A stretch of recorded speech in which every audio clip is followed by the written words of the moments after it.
Hello बच्चों, ये हमारा लेक्चर 3 है। बहुत छोटा लेक्चर होगा क्योंकि प्रीवियस लेक्चर में हम लोगों ने लगभग जो केमिकल प्रॉपर्टीज़ होती हैं एसिड बेस की, अम्ल और क्षारक की, जो हमारे पास में रासायनिक गुणधर्म होते हैं, वो हम लोगों ने थोड़ा सा कवर कर लिया था। 5 हम लोग प्रॉपर्टी देख चुके थे। अब इस लेक्चर में हम लोग थोड़ा सा देखेंगे कि अम्ल और क्षारक के बीच में समानताएँ क्या होती हैं, यानी जो अम्ल और क्षारक हैं उनके बीच में क्या क्या समानताएँ हैं।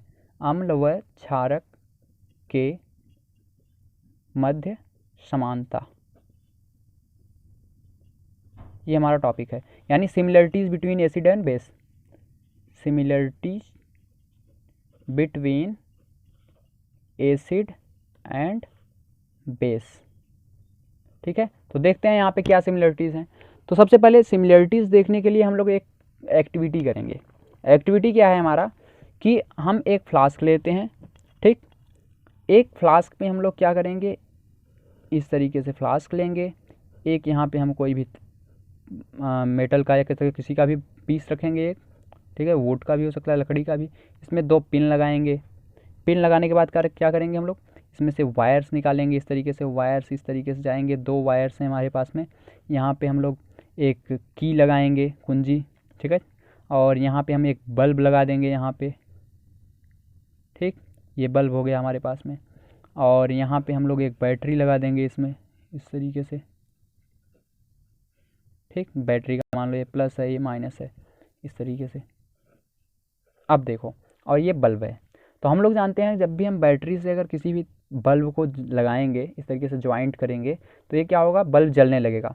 लेकिन यहाँ पे क्या होगा, यहाँ पे आप देख सकते हैं कि इसको हमने 2 वुडन ब्लॉक से, ये लकड़ी का ब्लॉक है, ठीक है, लकड़ी का है, ध्यान देना, लकड़ी का है। लकड़ी क्या होता है, अचालक होता है। अगर ये सर्किट कंप्लीट हो जाए, यानी यहाँ से माइनस आया, ठीक है, माइनस यहाँ गया, यहाँ गया, यहाँ गया, ठीक है, यहाँ आया, फिर लकड़ी में ख़त्म, इसके आगे तो जा नहीं पाएगा। और प्लस यहाँ आया, यहाँ आया, इस तरीके से प्लस प्लस तो पहुँच गया, एक वायर में हमारे पास में प्लस पहुँच गया बल्ब में, लेकिन माइनस जब तक नहीं पहुँचेगा तब तक ये कंप्लीट होगा नहीं सर्किट, और ये जलेगा ही नहीं। तो इसका क्या करेंगे हम लोग कि इसको हम लोग फिल करेंगे। एक बार क्या करते हैं हम लोग, इसको एसिड से फिल कर देते हैं, अम्ल से। ठीक है, जब अम्ल से हम लोग इसको भर देते हैं तो देखते हैं हम लोग कि ये क्या होता है, ये बल्ब हमारा जलने लगता है। तो आखिर ऐसा क्या है अम्ल में जिससे ये बल्ब हमारे पास में जलने लगा। अगर आप पानी से भर दीजिए इसको, ठीक है, वाटर से भर देंगे, देखेंगे ये नहीं जलेगा। आखिर अम्ल में ऐसा क्या है जिससे ये जलने लगा, इसी को हमको पता करना है। तो अम्ल, अभी हमने बताया था, जब अम्ल का जो एक्वस सॉल्यूशन होता है, जलीय विलयन होता है, वो H+ आयन देता है। H+ आयन जो हमारे पास में होते हैं, जैसे हमारे पास में HCl था, ठीक है, HCl जैसे ही हम लोग वाटर में इसको डिजॉल्व करते हैं, पानी में डालते हैं HCl को, HCl है, अम्ल है, ये हमारे पास में पानी है, इसको डिजॉल्व करेंगे तो ये H+ आयन देता है। और ये H+ आयन H2O अपने तरफ अट्रैक्ट करके H3O+ बना लेता है, और यहाँ पे Cl- हमारे पास में अलग हो जाता है। यानी जो ब्रेक होता है H+ में ब्रेक होगा और Cl- में ब्रेक होगा, 2 चीज़ों में ब्रेक हुआ। तो अब H+ जो था उसको तो वाटर अपनी तरफ खींच लिया, अट्रैक्ट कर लिया, लोन पेयर जो इसके थे उसने खींच लिया। अभी आपको नहीं पता चलेगा लोन पेयर क्या है, फिर भी समझ लीजिए ये H+ वाटर ले लिया और Cl अकेला रह गया। 3O+ को हम लोग क्या बोलते हैं, इसको बोलते हैं हाइड्रोनियम आयन। ठीक, इसका नाम है हमारे पास में हाइड्रोनियम आयन। ठीक, अब देखिए, आप इस हाइड्रोनियम आयन से क्या होता है, जो H+ आयन निकलता है, इसके कारण क्या होता है, ये इस H+ के कारण इस चार्ज का यहाँ से ट्रांसफ़र होने लगता है, यानी मूवमेंट जो होता है कंप्लीट हो जाता है। और इस मूवमेंट के जो इलेक्ट्रॉन्स हैं ये यहाँ से पास कर जाते हैं और ये बल्ब हमारे पास में ग्लो कर जाती है, यानी जल जाती है। अगर वाटर हम लोग केवल डाल दें तो वहाँ पे इस तरीके का कुछ भी हमारे पास में फंक्शन नहीं होगा। इसी तरीके से अगर हम लोग बेस, ठीक है, इसमें क्या करें, बेस को डिजॉल्व कर दें, यानी क्षारक से भर दें इसको, इस फनल को, तो क्या होगा, क्षारक भी ब्रेक करेगा वाटर में। क्षारक कैसे ब्रेक करेगा, जैसे KOH है, ठीक है, इस पे जो, इसको जैसे ही हम वाटर में डालेंगे, H2O में डालेंगे, तो ये ब्रेक हो जाएगा। किस में ब्रेक होगा, K+ में ब्रेक हो जाएगा और OH- में ब्रेक हो जाएगा। ये एक्वस, इसके सामने ऐसे लिखा होगा एक्वस, एक्वस मतलब जली, ठीक है, यहाँ भी लिखा होगा ब्रैकेट में AQ, AQ का मतलब होता है जली, तो जलीय विलयन में ये भी ब्रेक हो जाएंगे। तो आप देखेंगे कि जो अम्ल होते हैं वो H+ देते हैं, इसको हमने पहले ही बता दिया था, और जो क्षारक होते हैं हमारे पास में वो OH माइनस देंगे। अब आखिर बात ये आती है कि क्या इनमें इसके कारण समानता है? ज़रूर। आप चाहे इसको क्षारक से भर दें, चाहे इसको अम्ल से भर दें, तो ये दोनों कंडीशन में क्या करेगा, बल्ब हमारा ग्लो करेगा। ठीक, तो इसको आप याद, यही सिमिलरिटी है हमारे पास में अम्ल और क्षारक में, यही सिमिलरिटी है कि अम्ल और क्षारक दोनों के जलीय विलयन क्या करते हैं, विद्युत का चालन करते हैं। इसको ध्यान रखिएगा आप। Acid and base both the solution, या कह सकते हैं aqueous solution of both acid and base are conduct electricity. ठीक, इलेक्ट्रिसिटी का कंडक्शन दोनों करेंगे। अब यहाँ पे एक चीज़ ये आती है कि क्या अम्ल जो है वो हाइड्रोजन के कारण जो इलेक्ट्रिसिटी का कंडक्शन किया, यानी विद्युत का चालन किया, तो ऐसा अम्ल के केस में तो है H प्लस देता है, लेकिन क्या सभी कंपाउंड्स जो H रखेंगे यानी जिसमें हाइड्रोजन होगा को क्या वे विद्युत का चालन करेंगे? जैसे हमारे पास में कुछ एग्जाम्पल है, जैसे एल्कोहल है C2H5OH, ठीक है, एल्कोहल शराब जिसको हम लोग बोलते हैं, तो एल्कोहल है। या हमारे पास में मान लो शुगर वगैरह है, ठीक है, शुगर यानी C6H12O6, इसको तो पता ही होगा। ग्लूकोज वगैरह, ग्लूकोज है ये, शुगर भी हो सकता है C12H22O11, ये क्या है, चीनी है हमारे पास में शुगर।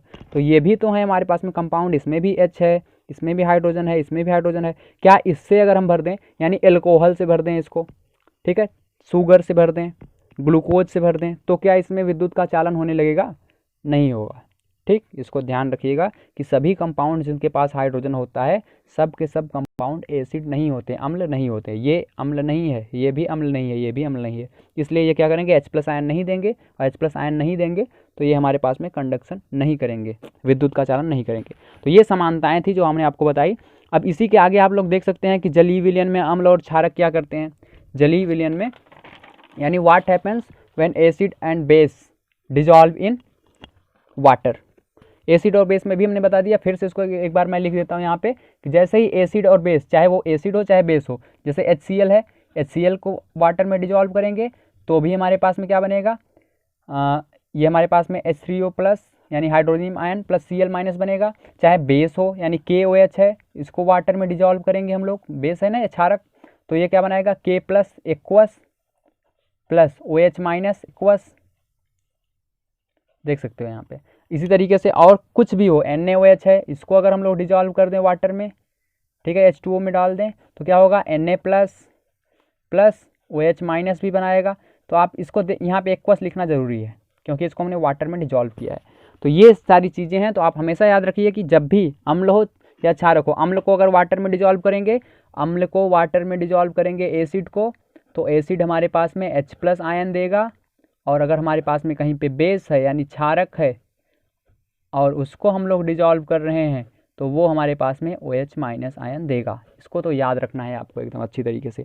अब यहाँ पे एक बहुत ही इम्पॉर्टेंट बात है कि जो क्षारक होते हैं, कुछ क्षारक होते हैं हमारे पास में जो जल में घुल जाते हैं, और कुछ क्षारक ऐसे होते हैं जो जल में नहीं घुलते। जैसे क्षारक हमारे पास में था ना, NaOH, KOH, COH whole twice, ये सारे क्षारक हैं। तो कुछ क्षारक होते हैं जो जल में घुल जाते हैं और कुछ क्षारक होते हैं जो जल में नहीं घुलते। तो ध्यान दीजिएगा, क्षारक जो जल में घुल जाते हैं, जो जल में घुल जाते हैं क्षार कहलाते हैं। ठीक, क्षार कहलाते हैं। तो जो हमारे पास में बेस होगा वाटर में डिजॉल्व हो जाएगा, उसको हम लोग एल्कली बोलते हैं, ठीक है, क्षार कहेंगे उसको। तो इसको ध्यान रखिएगा, क्षारक और क्षार में डिफरेंस है। क्षारक हमारे पास में होता है जो जल में घुल जाएगा, उसी को क्षार कहेंगे। तो यहाँ से एक हमारे पास में बहुत ही अच्छी बात निकल के आती है कि आप यहाँ से एक चीज़ लिख सकते हैं, आप यहाँ समझ सकते हैं, क्षारक है, मान लो एक क्षारक A है, एक क्षारक B है, एक क्षारक C है, एक क्षारक D है, ये क्या है, क्षारक है हमारे पास में। अब मान लो A वाला क्षारक को जैसे हमने वाटर में डाला, ये डिजॉल्व हो गया, B वाले को डाला नहीं डिजॉल्व हुआ, C वाले को डाला डिजॉल्व हो गया, D वाले को डाला डिजॉल्व हो गया। तो आप देख सकते हैं कि क्षारक तो A B C चारों हैं, लेकिन क्षार कौन सा है, क्षार केवल A है, C है और D है। क्यों? क्योंकि जो वाटर में डिजॉल्व होगा वही क्षार कहलाएगा। तो यहाँ से एक चीज़ आप देख सकते हैं, क्षारक तो सभी हैं लेकिन क्षार 3 ही हैं। तो यहाँ से एक बहुत ही इंपॉर्टेंट लाइन निकल के आती है कि सभी क्षारक क्षार होते हैं, सभी क्षार सॉरी उल्टा लिख दिया हम, सभी क्षार लिख सकते हो, सभी क्षार क्षारक होते हैं,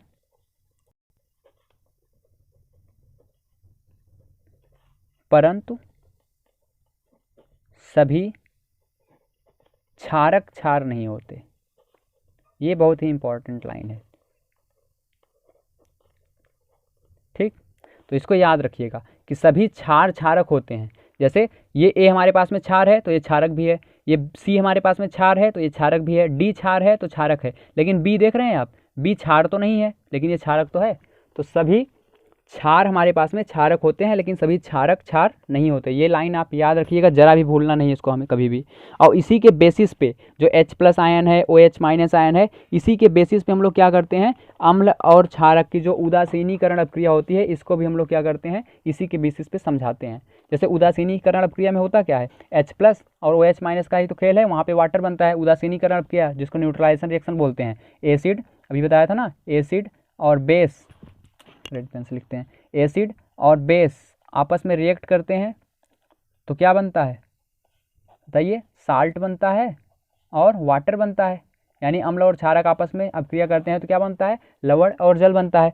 ये न्यूट्रलाइजेशन रिएक्शन H+ और OH- पे ही डिपेंड करता है। जैसे एसिड में क्या होता है, H+ होता है, मान लो कोई HCl है, ठीक, और एक बेस है NaOH, ये रिएक्शन करता है तो हम लोग जानते हैं NaCl बनता है प्लस H2O बनता है।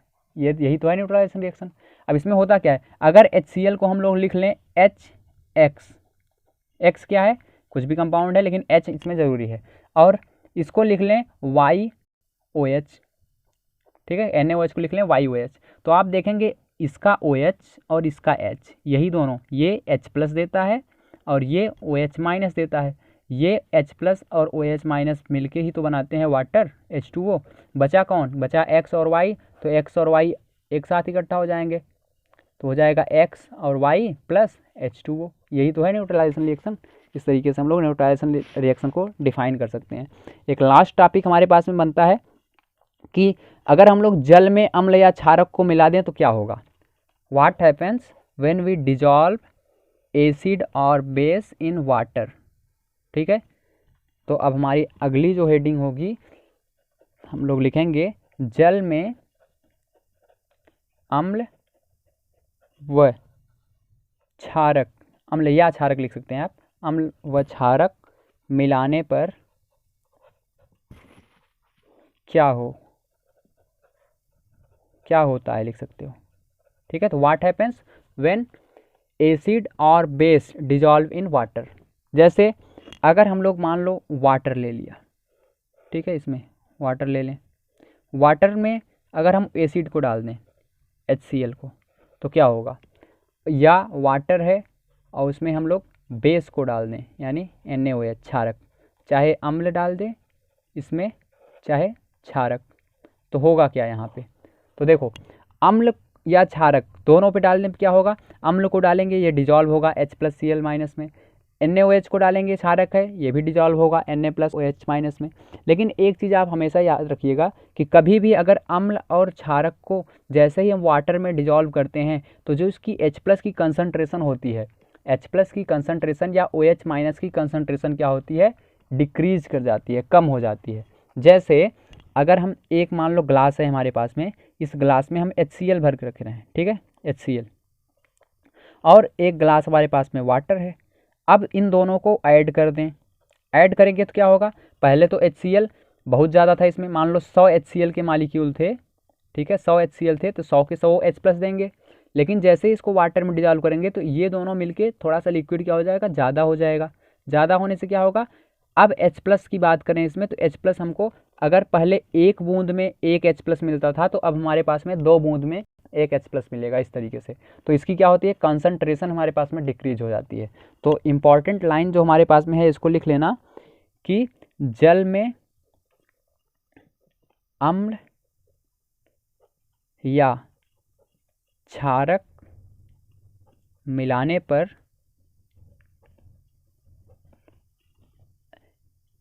प्रति इकाई H+ या OH माइनस की सांद्रता कम हो जाती है।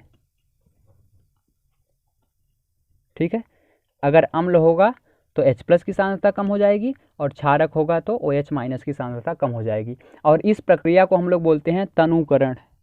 ठीक है, इस प्रक्रिया क्या बोलते हैं?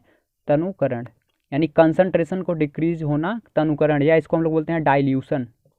ठीक है, डाइल्यूशन, इंग्लिश में बोलते हैं डाइल्यूशन। और इसमें क्या होगा? कंसंट्रेशन, सांद्रता को बोलते हैं कंसंट्रेशन। कंसंट्रेशन हमारे पास में क्या होगा? डिक्रीज हो जाएगा अगर वाटर को अगर हम लोग ऐड करते हैं, और तनुकरण बढ़ जाएगा। यानी हम लोग जानते हैं ना, कॉन्सनट्रेट और डाइल्यूट दो चीज़ें होती हैं। तो हमारे पास में अम्ल और क्षारक को अगर तनुकृत करना है यानी डाइल्यूट करना है तो हम लोग क्या बोलेंगे? उसमें वाटर ऐड कर दें। लेकिन एक चीज़ यहाँ पे इंपॉर्टेंट है कि क्या हम इस NCERT में क्वेश्चन भी है कि हमको अम्ल को यानी वाटर लेके H2O में एसिड डालना चाहिए, एसिड या बेस, या एसिड या बेस इसमें ले लें, इसमें वाटर डालें। ये चीज़ ध्यान दीजिएगा, दोनों अलग अलग चीज़ें हैं। वाटर ले लें फ्लास्क में, उसमें अम्ल या बेस क्षारक डालें, या अम्ल या क्षारक में वाटर डालें। NCERT में पूछा गया है कि हमको अम्ल को तनुकृत करते समय जल को अम्ल में मिलाना चाहिए या अम्ल को जल में मिलाना चाहिए। तो ध्यान दीजिएगा, हमारे पास में ये चीज़ सही है। वाटर में हम लोग क्या करेंगे? मिलाएंगे। ऊपर वाली चीज़ सही है, नीचे वाली गलत है। वाटर में मिलाएंगे हम लोग, यानी जल में अम्ल और क्षारक को मिलाएंगे, न कि अम्ल में जल को मिलाएंगे। क्यों?